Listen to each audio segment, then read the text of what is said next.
हे चित्र आहे चक्रीवादळानं झोडपलेल्या दौंड तालुक्यातल्या पारगाव सालोमालो गावचं। झाडे, विद्युत खांब, शेत पिकांचं प्रचंड नुकसान आज एका दीड तासात झालं। दीड तासाच्या आसमानी संकटानं या गावामध्ये होत्याचं नव्हतं झालं। रविवारी संध्याकाळी 4 वाजण्याच्या सुमारास पारगाव परिसरात आलेल्या चक्रीवादळाने ही अशी अवस्था गावच्या शेत पिकांची देखील केली।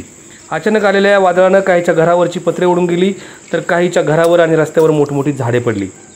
अनेक ठिकाणी विद्युत तारा जमीनदोस्त झाल्या, तर जनावरांची चारा असलेली पिके देखील भुईसपाट झाली।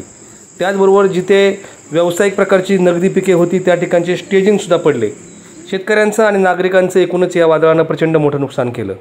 विद्युत पुरवठा तर खंडित झालाच, पण नैसर्गिक आपत्तीनं पारगावकरांचं मोठं नुकसान आजच्या चक्रीवादळाने केलं आहे। पूर्वमोसमी पावसाचा असाच मोठा फटका शेतकऱ्यांना आणि गावांना बसतो, त्यातलं हे चित्र। राजेंद्र झेंडे, महान्यूज लाईव्ह, दौंड।